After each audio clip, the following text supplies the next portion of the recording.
Okay girls, so we're ready to start on our pajama pants project, and I think this is a really easy, simple one. So the first thing we need is our measurements to know what's the size of piece of fabric we need, and it's going to be 2 pieces. The measurement we're coming up with, see, I've got my material folded in half and I'm going to draw what I need on there. And how you find out what you need is you measure around your hips or the widest part, wherever it may be. If you think your stomach is the fattest part, around your hips, around your rear end, wherever, just measure around the fattest part of where the pajama pants will go across. And I'm doing these for a little girl, and she's about a size 12-14.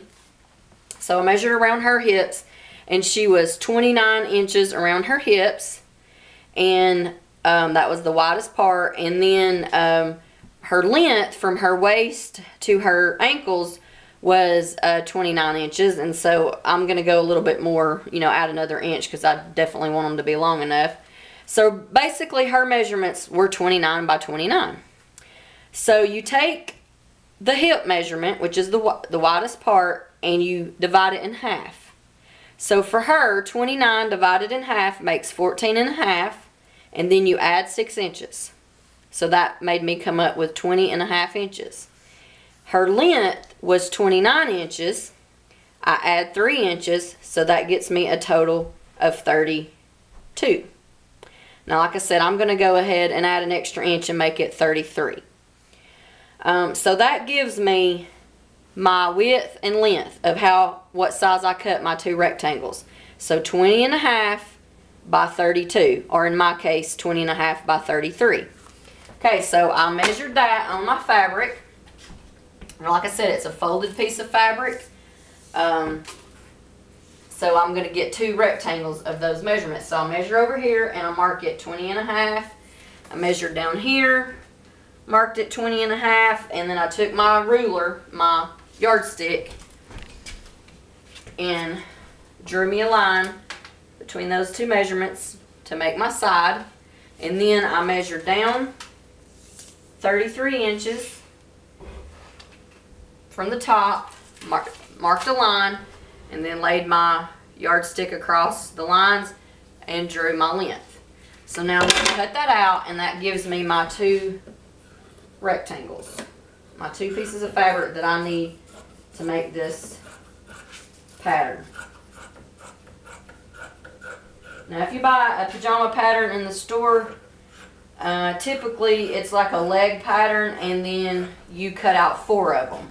So it would use probably the same amount of fabric, maybe a little bit more, maybe even a little bit less if you were able to squeeze it in tighter. But this is a way for you to make pajama bottoms without a pattern, so it's custom to fit your body because you're using your measurements. And then also it's just 2 pieces of fabric, so it's a little bit easier to work with, in my opinion. Like, it eliminates a couple of steps. Okay, so now that we've got our 2 rectangles cut out, we fold them in half. And it doesn't matter, you know how normally I tell y'all when you're working with 2 pieces of fabric to have good sides together. In this particular instance, it doesn't really matter, because we're just cutting out 2 pieces of fabric and they're going to be the same no matter which way you turn it. So I've got it folded in half. Now, we go to the side. We're going to be making our measurements and drawings on the not the folded side, in other words, the side that's got the cut edge, or the side you're going to count 4 pieces there, in other words. So we're not going to make our cut or design, we're not doing it on the folded side. We're going to leave this folded side intact. Okay, so the first thing I'm going to do is measure down 1.5 inches top and bottom, and that's going to be making a seam allowance for the waistband with my elastic, and it's also making allowance for my hem on my legs. So I'm going to do that on both ends, 1.5 inches, mark it, and draw my line. And I'm using a water-soluble pen here because I'm just drawing right across my fabric. I have actually done it with permanent marker. I know I'm really bad to do that. And do as I say, not as I do. But I usually know where it's going to be folded and not be showing or whatever, but typically shouldn't be using a permanent marker. I just like it because it makes a very bold, wide line. Okay, so I've got my 2 lines marked for 1.5 inches for my seam allowance for the waistband and the hem. So now we're going to take, now we've got to design and measure out the crotch area. So as a rule, typically your crotch area will be about 1/3 of what your hip measurement was. So in this instance, her hip measurement was 29 inches. So 1/3 of that, let's see, 29 divided by 3 is roughly 9.5 inches. So I'm going to measure down 9.5 inches and mark it. Whoops. 9.5.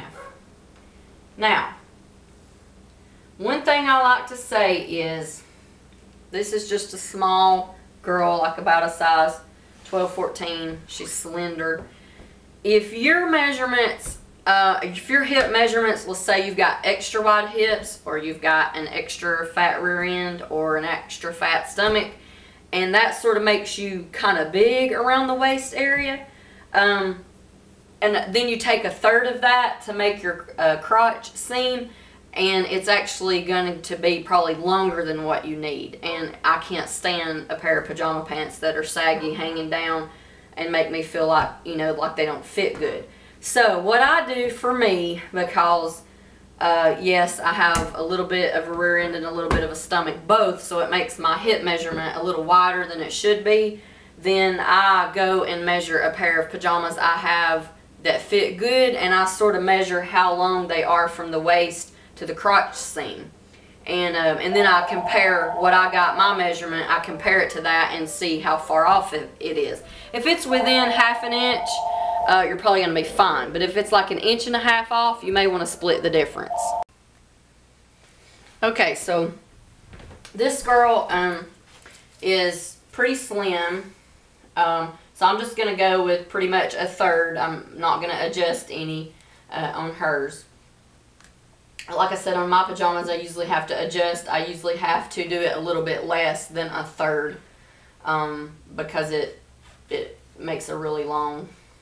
Okay, so hers was 9.5, so I measured down 9.5 and made a mark.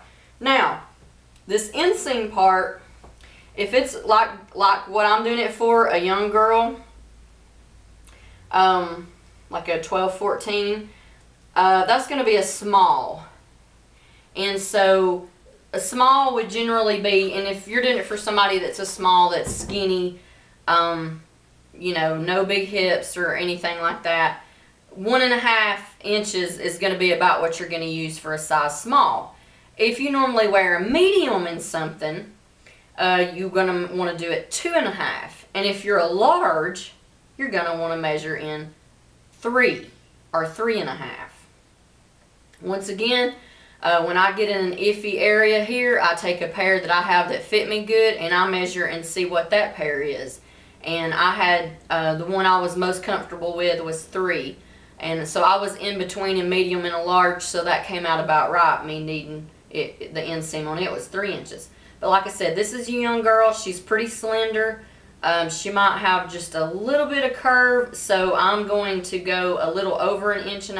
I'm going to do 2 inches just to be safe, so I'm not quite doing a medium, but not quite a small. So I'm doing 2 inches in. And then I go up here and measure 2 inches in so that I know where to draw my line. Now, when you measure that 9.5 for, that's 1/3 of your hip to make the crotch, you do it from your mark, the 1.5 inch mark of your seam allowance for your hem. You don't do it at the top of the fabric. So you measure it from the mark for the hem and then down. Okay, so I've made me a mark, 2 inches. in. Let me just verify that that's 2 inches. I'm talking different sizes and I'll have a tendency to mark what I'm talking. Okay, so now draw me a line in between those 2 marks. So this is what I have. And then I take from the edge of this and I'm going to draw my leg angle. Now since I used about 2 inches up here, I'm going to use about 2 inches down here. If you use 3 up there, then you can use 3 down here. If you use 1.5 inches up there, you can use 1.5 inches down here. Okay, so I got that mark down there. So from the end of my mark all the way down here, now I'm going to mark that. And then I'm going to zoom in so that you can see all these marks and understand what I just drawed. And I may go over it with a permanent marker so it's a nice bold line and it'll show up. And this is what we're going to cut along the edge of, so it doesn't hurt that it's a permanent marker, so that it'll show up in the video that you can see that the design that I'm making here. Okay, so let's make this darker with the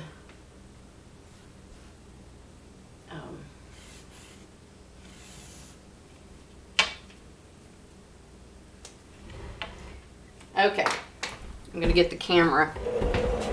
So, can you see on here, like this was my 1.5 inches where I marked down at the top for my waist.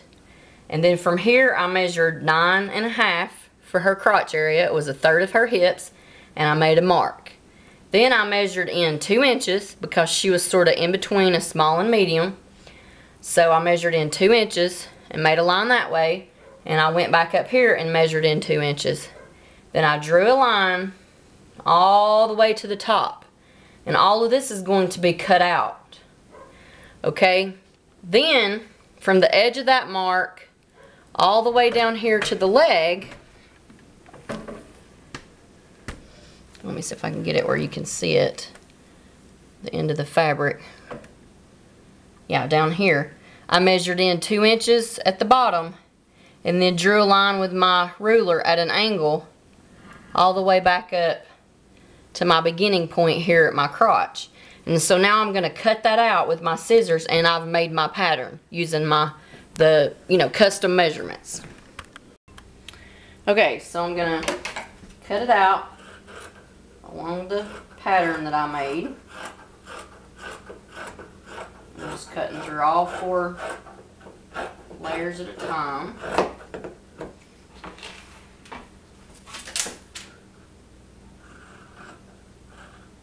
Oh, I just messed up. I just messed up royally.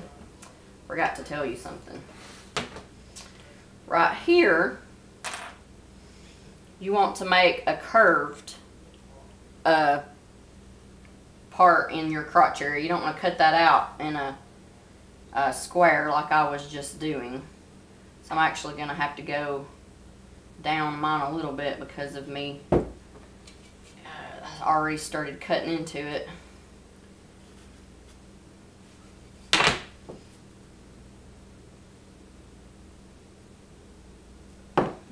Let's measure up 1/2 inch. I like to have at least 1/2 inch before I start the curve. So there's my 1/2 inch mark. Can you see that, where I just drew up at an angle from the quarter 1/2 inch? And now I'm taking something rounded, but you can do it freehand.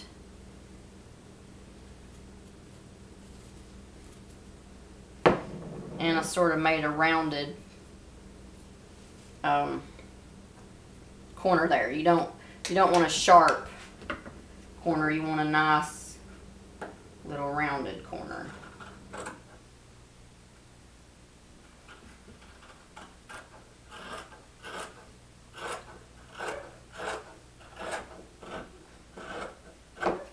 I forget that every time.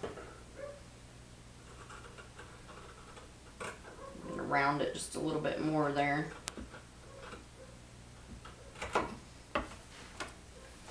Okay. Still wish mine was a little gradual, but you want a nice gradual rounded part there at the crotch. Okay, so now I want to take it, open up their leg, and take them apart. Okay, now I'm going to take one side, take the good side, and fold it over on itself like that. So there's one leg. Gonna lay it there. Take the other piece, good sides together. Now I got the two legs facing each other with the crotch area in the middle. So now now you know which side you want to sew together. So I'm gonna pick up each crotch side, and put them together. Basically, it's the same thing as if you took it this way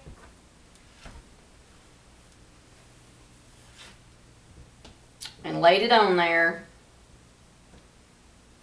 good sides touching, and sewed the two crotch areas. So if that's easier for you, just do that. See how I laid them on top of each other but good sides together? Okay, now I'm going to sew this crotch area together, and I'm going to sew this crotch area together on this side, both sides, and then I'm going to come back and we'll open it up and we'll go back to making it, you know, legs. Okay, so here we've got our pajama pants, and we've sewed together the crotch areas. And so now we're going to open them up like if it was, and it's already starting to look more like a pair of pants. You can see the legs down there. So we open it up to where our seams we just made are in the middle across from each other. So we can see it's already starting to look like a pair of pants. Okay, so now we're just going to go ahead and make the waist part and get that out of the way, put the elastic in there. Now if you're using an elastic like this, a thin elastic, just fold over. Let me zoom in a little bit here so you can see.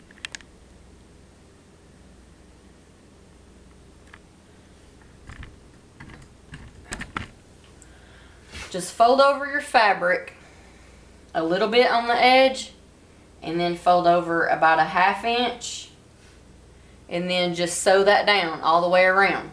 And leave a space from the place you start to the place you end. Leave a space of about 2 inches as an opening, and we would insert our elastic in there. That's if you use the skinny elastic. Now for an adult, the skinny elastic makes me feel like it twists and it doesn't hold firmly. I like to use this wider elastic.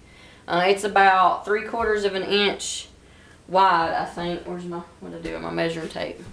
Well, here's the ruler. Let's put it on here. Yeah, it's about 3/4 of an inch wide. So I would have to fold over a little bit, and then I would have to fold over a little more than a 3/4 of an inch to make sure I allowed room for that elastic to slide in there. Let me measure what I've got it folded over here. I've actually got it folded over 1 inch. So that's what you're going to do if you want to use wider elastic, or like I said, just fold it over a 1/2 inch if you're just going to put the thinner elastic in there. Okay, I'm going to fold mine over and sew it down all the way around, leaving me a spot to insert my elastic in, and then we'll come back and I'll show you how to insert the elastic. Okay, so I sewed all the way around, and I've left me a spot about 1.5 inches or a couple inches right here open so I can insert my elastic in. So we're going to take the end of our elastic and put a pin on it like this, and then we're going to feed it through. Now I kind of like to know how much of the elastic I'm going to use. I don't cut it off the roll, because then you're having to do with a little short piece, and if you pull it through then you got to fish it all the way back out. But I sort of like to make a mark to know about where I'm going to stop in gathering it. So just fold it over and just kind of estimate, you know, roughly what you think you want to make your waist. And then, okay, so this girl's, around her hips was 29 inches. And that's the widest part of her. And half of that would be roughly 15 inches. You know, half of 30 is 15.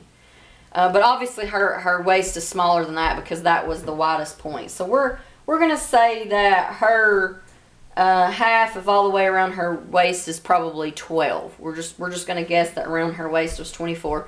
Now, if you're doing it on you, you can measure yourself and see what you are around your waist and then divide it in half. So let's say that she was 24 inches around her waist, so half of that's 12. So I just make me sort of like a little pretend waist here, loop it around, and then I stretch it out to 12. And see, oops, I don't have my ruler in here.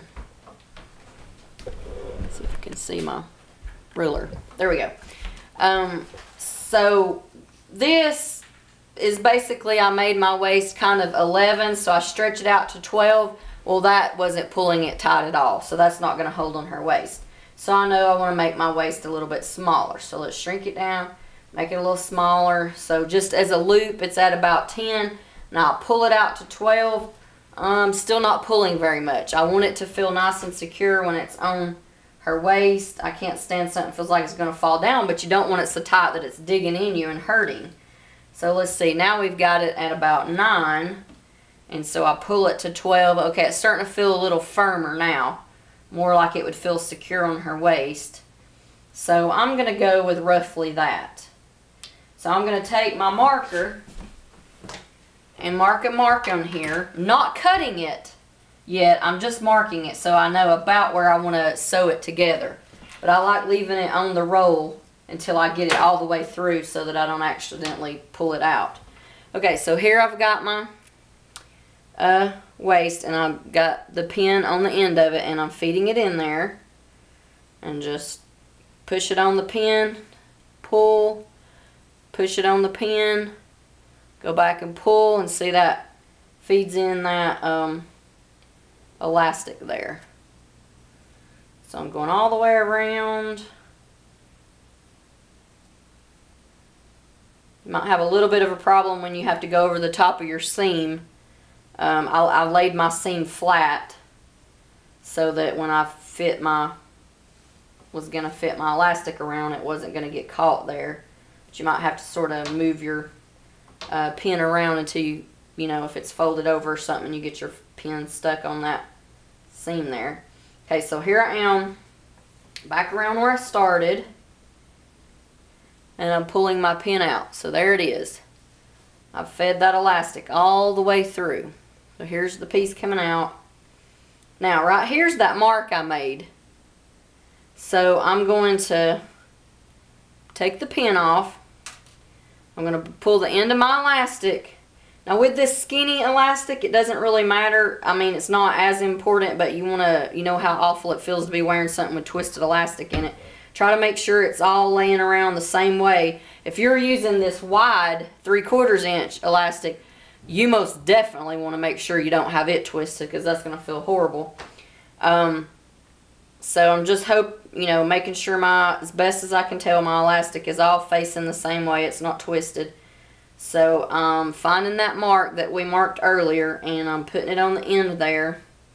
And now I'm just going to sew across those two and attach them together, and then I'm going to cut off the excess.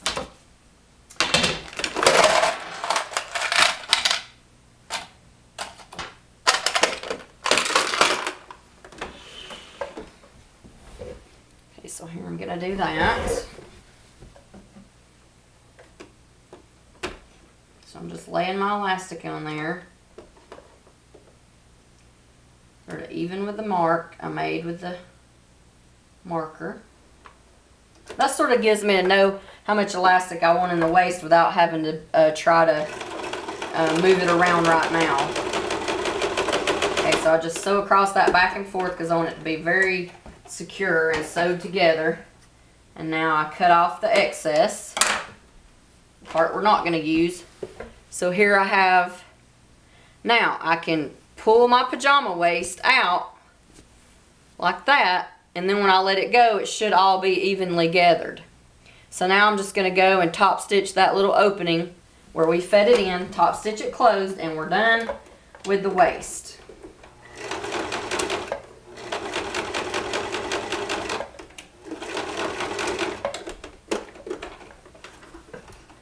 Okay, so this waist should open up. Her hips were 29, so roughly half of that is 15. So at her widest point, she's gonna need this waist to open up to go over her widest point of her hips. So let's stretch it out here and see. And it's 15 and a half, so that's good. We're close. So of course, you know, you might want to make them a little bigger if somebody wants their stuff, you know, nice and loose. But anyways, that's going to be really close. Okay, so now let's go back out here so you can see. So now it's really starting to take shape now. We got these, let me get my arm out of the way. Got these nice little pajamas started. There's our legs. So we just want to sew our legs together. Now there's two different ways you can do this. You can go ahead and just sew a seam around this crotch area and just sort of match the seams right here at the crotch. You might want to pin that just to make sure you don't have that off. And then just sew a seam around, and then you can hem the legs. And that's what I'm going to do. Now another way to do it, which is easier for a beginner, is to, before you sew the crotch area together, to just take your straight piece right here, fold it over a little bit, just like I showed y'all about making the waist. Fold it over a little, then fold it over a little more, and top stitch, and there's our hem. So you do that, you would do that across the bottom of each leg, and then you would sew, make that last seam around through the crotch, and you're done. But I'm going to sew my crotch area together first. So like I'm saying, I'm pinning it right here at the crotch to make sure I have it the same, and then I'm lining up my legs around the edge. Okay, and then I'm just going to sew that inseam. I'll do that real quick, and then I'm going to hem my leg.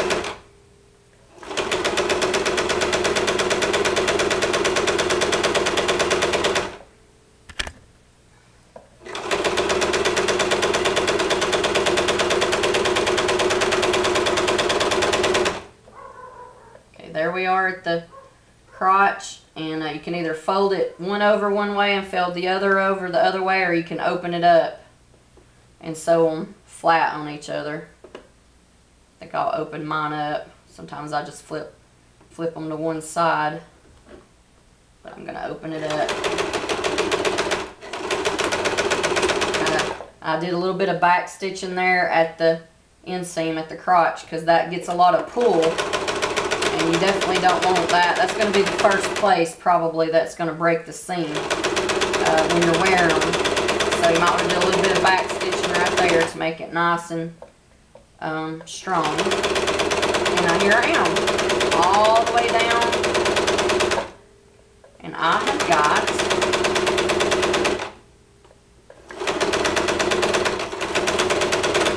a pair of pajamas.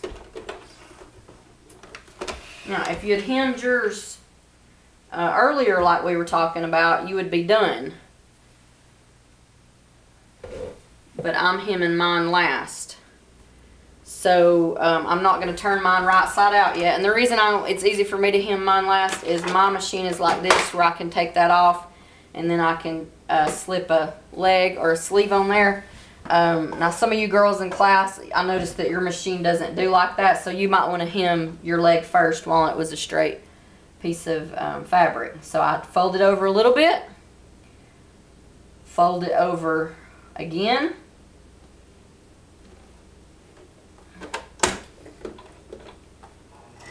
top stitch that,